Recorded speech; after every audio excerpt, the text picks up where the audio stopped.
ஆத்மா வணக்கம்மா. இப்போது நான் போய் சாமி கும்பிடும்போது தியானம் பண்ணும்போது என் மனசு வந்து ஒரு நிலையாக சாமி கும்பிடவே முடியலை. ரொம்ப இதையும் மற்ற விஷயங்களும் போட்டு குழப்பிட்டு இருக்குது. சாமி கும்பிடவே முடியலை என்னால். அது ஏன் சாமி? எல்லா செயலையும் ஈடுபடுறீங்க, அதனால் மனம் அடங்காது.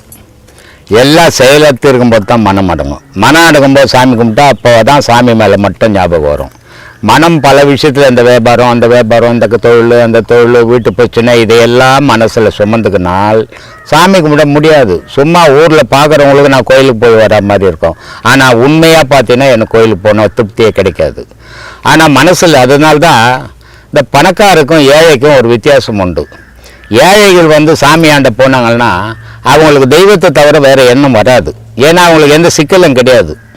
ஏதோ போனால் ஒரு படி சோறு இருந்தால் போதும் அவங்களுக்கு. ஆனால் இந்த வசதி படைத்தவங்க சாமி கும்பிடுற மாதிரி இருக்குமே தவிர உண்மையான சாமி கும்பிட முடியாது. ஏன்னா அவங்க கட்டின்னு போகிற துணியே மற்றவங்க பாப்பானான்னு கட்டின்னு போகிறாங்க.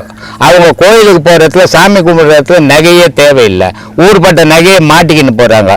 இதை எவன் அறுப்பானோ, இந்த துணியை யார் நல்லா பார்க்குறானா, நம்ம நல்லா கட்டிக்கிறோமா, இந்த மாதிரி எண்ணங்களை வச்சுக்கின்னு தெய்வ வழிபாடில் போக முடியாதும்மா. அங்கே போகும்போது எல்லாத்தையும் இழந்துடணும். கடவுள் மட்டும்தான் தெரியணும், நீ மட்டும்தான் தெரியணும். அதனால தான் சொன்னார், ஒன்றென்று இரு தெய்வம் உண்டென்று இரு. இதுவே நான் செய்யும் உபதேசம்ன்றார் பட்டினத்தார். அதனால அங்கே போனீங்கன்னா யார் நிற்கிறான், யார் நம்மளை பார்க்குறான், யார் பார்க்கல, இதை யோசிக்கவே கூடாது. இதை யோசிக்கிற இடம் அது கிடையாது. அங்கே தெய்வத்தை மட்டும்தான் நம்ம மனம் யோசிக்கணும். அப்படி யோசிக்கிற நிலையை நம்ம உண்டாக்கிக்கணும் போகணும். அப்படி போனால் அமைதியாக கும்பிடலாம். 1000 எண்ணங்களை மனசில் வச்சு தெய்வத்தாண்ட போனீங்கன்னா சும்மா கை இப்படி இருக்கும், மனசு இருக்காது.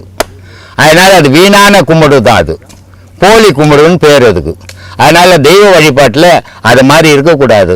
ஒரு நாள் நீ போய் கும்பிட்டீங்கன்னா கூட அதை மனப்பூர்வமாக அதனுடைய மனசில் நீ இடம் பிடிக்கிற மாதிரி வழிபடணும். அப்போ உன் மனசு முதல்ல சுத்தமாக்கி நாங்கள் போனீங்கன்னா தான் அதை வழிபட முடியும். அதனால் வீண் சஞ்சலங்களை ஏற்றுக்கணும். புருஷங்கிட்ட சண்டை போட்டுக்கணும், சாமிக்கிட்ட போய் சொல்லலாம். மாமியார்கிட்ட சண்டை போட்டுணும், சாமிக்கிட்ட சொல்லலாம். பிள்ளைகிட்ட சண்டை போடணும், சாமின்னா மத்தியஸ்தரா. அதனால் இதையெல்லாம் எடுத்துக்கணும். கோயிலுக்கு போகும்போது அவங்களுக்கு மனம் நிற்காது. எதையும் இல்லை, எதுவுமே இல்லை, இறைவா நீ மட்டும் நிஜம், நான் மட்டும் நிஜம் நினைச்சால் தெய்வ வழிபாடு பண்ணலாம், இல்லைன்னா பண்ண முடியாது. கனவு எனக்கு அடிக்கடி ஒரு கனவு வருதுங்க சாமி. சரி. ஒரு 2-3 நாள், ஒரு வாரமாக தொடர்ந்து ஒரு கனவு வருது. சரி. அது ஒருத்தர் வர்றார் அந்த கனவுல. சரி. அவங்க என்ன பண்ணுறாங்கன்னா, ஒரு உண்மையிலே ஒரு நாள் நான் ஒரு இடத்துக்கு ஒரு கடைக்கு போகும்போது என் முன்னால் அந்த ட்ரெஸ்லே, அதே கலர் ட்ரெஸ்ஸில் அந்த மாதிரி வர்றாங்க. அதுக்கு என்ன காரணம் சாமி? மனத்தினுடைய மனுஷன் படுக்கும்போது மனம் ஆன்மாவாகப்பட்டது வெளியே போகும். வெளியே போகும்போது அந்த ஆன்மாவினுடைய காட்சி எங்கே கிடச்சிதோ அதை நீ உடலோடு போய் பார்க்கல. ஆனால் ஆன்மாவினுடைய காட்சி எங்கே கிடச்சிதோ அது மனசுக்கு வந்துடுச்சு. அது தூக்கத்தில் கனவாக வரும். அந்த கண்ட காட்சி என்றைக்கோ ஒரு நாள் உனக்கு அது நிஜப்படுத்தும். இதுதான் அந்த காட்சி அப்படின்னு நிஜப்படுத்தும். இதுக்கு காரணம் ஆன்மாவினுடைய பயணம்தான். இப்போ 2 குழந்தைங்க இருக்கு. சரி. எனக்கு வந்து 2 குழந்தைங்கன்னு வைங்க, 2 பையன். அதில் வந்து ஒரு பையனை வந்து கான்வென்ட்டில் 2 பையனுமே கான்வென்ட்டில் தான் ஒரே ஸ்கூலில் படிக்க வைக்கிறோம். சரி. 2 பேருக்கும் ஒரே ட்ரெஸ்ஸு, ஒரே புக்கு, எல்லாமே. சரி. எல்லாமே நல்லபடியாக வாங்கி கொடுக்குறோம். சரி. அதில் அந்த ஒரு பையன், மூத்த பையன் என்னன்னா, ஸ்கூலில் பாடம் நடத்தும் போது கவனிச்சுட்டு வந்து ஃபர்ஸ்ட் மார்க் வாங்குறான். சரி. அந்த 2வது பையனை எங்கெங்கேயோ டியூஷன்லாம் கொண்டு போய் விட்டு படிக்க வச்சு எவ்வளவுதான் அவனுக்கு புத்திமதி இதெல்லாம் சொல்லி கொடுத்தா கூட அவனுக்கு படிப்பே மண்டையில ஏறல. அவனும் உட்காந்து படிக்கிறான், ஆனா மண்டையில மூளையில ஏறவே இல்லை. இதுக்கு யார் தப்பு? அவன் தப்பு தான், உன் தப்பு இல்லை. ஏன்னா அதுக்கு தான் நான் ஏற்கனவே சொல்லியிருந்தேன். ஒரு சொரக்கா விதை, நீட்டு சொரக்கா விதையினுடைய விதை நட்டினா அது செடியாக வளர்ந்து காய் காய்க்கும் போது நீட்டு சொரக்கா தான் காய்க்கும். குண்டு சொரக்காவினுடைய விதை நட்டினா அது வளர்ந்து காய்க்கும் போது குண்டு சொரக்கா தான் காய்க்கும். அப்போது அந்த விதைக்கு ஏற்ற மாதிரி அதனுடைய காய். அப்போது உன்னுடைய பிள்ளைன்றது அதுக்கு போட்டுங்கிற வீடு தான், உடல் தான் உன்னுடைய பிள்ளை. உள்ளே இருக்கிறது உன்னுடைய பிள்ளை இல்லை. அப்போது இது வேறுபடுது. ஒரு பிள்ளை நல்லா இருக்குது, ஒரு பிள்ளை படிக்க மாட்டேங்குது. 2 நீ பெற்ற பிள்ளை தான். ஒரே மாதிரி தானே இருக்கணும். உன் பிள்ளையா இருந்தா ஒரே மாதிரி இல்லை, வேறு வேறு. இது புரியவே புரியாது. எவ்வளோ வீடு கிளாஸில் சொல்கிறேன் நான். இப்போ 4 வீடு கட்டி வச்சுக்கிறீங்க, 4 வீடும் கொடுத்தன விட்டுக்கிறீங்க, ஒரு வீட்டில் நீங்கள் இருக்கிறீங்க. ஆனால் நீங்கள் என்ன சொல்கிறீங்க, வீடு எந்து அப்படின்னு சொல்கிறீங்க இல்லையா?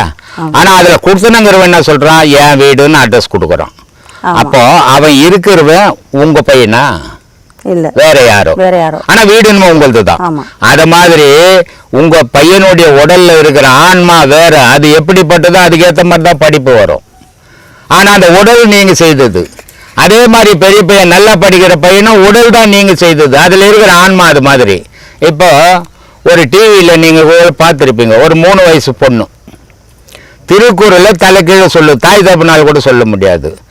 அது இன்னும் ஸ்கூலுக்கு போய் ஒரு 5வது 10வது படிச்சு பேசுதுன்னா கூட பரவாயில்ல. 3 வயசு குழந்தை கேள்வி கேட்கறான், எந்த பக்கம் முன்ன பின்ன கேள்வி கேட்கறான் சொல்லுது. இது காரணம் என்ன? தாய் தகப்பனா? இல்லை. அந்த உடலுக்குள்ள வந்து புகுந்த அந்த ஆன்மா முன்னாடியவே சிறந்த படிப்பாளியா இருந்திருக்கும். அது இந்த பிறவியில வெளிப்படுது. இது புரியாம என் குழந்தை பாருங்க பேசுதுன்னா எல்லா குழந்தையும் பேசணுமே, பேசலையே. இதுக்கு காரணம் அந்த உடலுக்குள்ள புகுற ஆன்மாவை பொறுத்து தான் அந்த குழந்தைங்களோட செயல்பாடுகள். இப்போ தாய் தகப்ப நல்ல குழந்தைங்களா இருக்கணும்னு பிள்ளைங்களை வளர்க்குறான். எவ்வளோ கஷ்டப்பட்டு தாய் தகப்ப வளர்க்குறான். பிள்ளை நல்ல பிள்ளையா இருக்குதா? தாய் தகப்பனை நினைக்குதா? வளர்ந்து சுயமா வந்த உடனே மனைவி வந்துட்டாருன்னா போதும், தாயாவது தகப்பனாவது, மனைவி தான் கடவுள். அப்ப மனைவியை கடவுளாகும் போது அவன் தாய் தகப்பனை மதிப்பானா? மதிக்கிற மாதிரி இருக்குமே தவிர உண்மையா மதிக்க மாட்டான். தாய் தகப்பன் சொல்றது அப்ப கேட்க மாட்டான். கல்யாணத்துக்கு முன்ன நீ என்ன சொன்னியோ அதுதான் வேத வாக்கு. ஆனா கல்யாணம் ஆனவன மனைவி சொல்றது தான் வேத வாக்கு. நீ சொல்றத போமா, அவனுக்கு வேலை இல்லைன்ட்டு போயிடுவான். அப்போ அதுக்குள்ள இருக்கிற பொருள் நீ இல்லை, உன் பொருள் இல்லை, வேற பொருள். வீடு தான் உந்து, குடுத்தனங்கரும் வேற.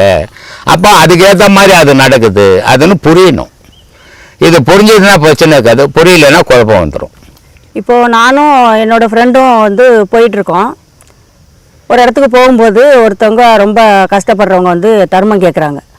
கேட்கும்போது எனக்கு மனசு, ஐயோ பாவம் வயசானவங்களா இருக்காங்க, அவங்களுக்கு ஒரு 10 ரூபா கொடுப்போம் அப்படின்னு நினச்சி நான் கொடுக்கலான்னு போகிறேன். அப்போ அது என்னோட தோழி என்ன சொல்கிறாங்கன்னா, அவங்களுக்கு பிச்சை போடாத, அவங்க செஞ்ச பாவம் தான் அவங்க இப்போ பிச்சைக்காரலாக இருக்காங்க, நீ பிச்சை போட்டினா அந்த பாவம் உனக்கு ஒட்டிக்கும், அது செய்யாத அப்படின்னு சொல்கிறாங்க. ரொம்ப அறிவாளி அவங்க, பேரறிவாளி அவங்க. நீ தர்மம், அதுக்கு தான் சொன்னான் செவ்வாய்க்கு, ரொம்ப அழகாக சொன்னான். தர்மத்தை விட ஒரு சிறந்த பரிகாரம் வேறு எதுவுமே இல்லைடா, கடவுள் வழிபாடு கூட இல்லைடான்ட்டான். ஏன்னா கடவுளால் கூட நீ செய்த பாவத்தை அழிக்க முடியாது. கடவுளுக்கு உன்னை சேர்த்துப்பானே தவிர உன் பாவத்தை சேர்க்க மாட்டான். அப்போ பாவத்தை நான் என்னப்பா பண்ணுறதுன்னா, நீ தர்மத்தால் தழிச்சிக்கோ அப்படின்னா. அதனால் சொல்கிறான், மாடை மனை கூட கோபுரங்கள் கூட வருமோ, ஓடியிட்ட பிச்சையும் முகுந்து செய்த தர்மமும் சாடி விட்ட குதிரை போல் வருமேன்றான். உன்னுடைய மரணத்தில் நீ செய்த தர்மம் தான் உன்னை வந்து காப்பாற்றுமே தவிர உன் பிள்ளையால் காப்பாற்ற முடியாது, உன் பொண்ணால் காப்பாற்ற முடியாது, உன் சொந்த பந்தத்தால் காப்பாற்ற முடியாது. நீ செய்த தர்மம் தான்டா காப்பாற்றோன்றான். அதை போய் ஒன்று தடுக்குதுன்னா அதை விட கெட்ட பொம்பளை யாரும் இருக்க முடியாதுன்னு நினைக்கிறேன் நான். ஏன்னா தர்மம்ன்றது நீ எப்போ கொடுக்குறியோ அவன் பாவத்தை அனுபவிச்சானோ பாவத்தை அனுபவிக்கல இருக்கட்டும். ஆனால் நீ தர்மம் பண்ணும்போது உனக்குள்ளே இருக்கிற பாவம் அவங்ககிட்ட போயிடும். அப்போ நீ ஃப்ரீயாக ஆகிடுவே. அது புரியாது, அவன் பாவம் பண்ணா வருமா உனக்கு? நீ அவங்ககிட்ட இருந்து வாங்கினா தானே வரும். நீ கொடுத்து பழகிற உனக்கு எப்படி வரும்? அதனால இது அறியாமையில் சில பேர் திமிரில் பேசுறதும் உண்டு, சில பேர் அறியாமையில் இது உண்மை தெரியாமல் பேசுறதும் உண்டுமா.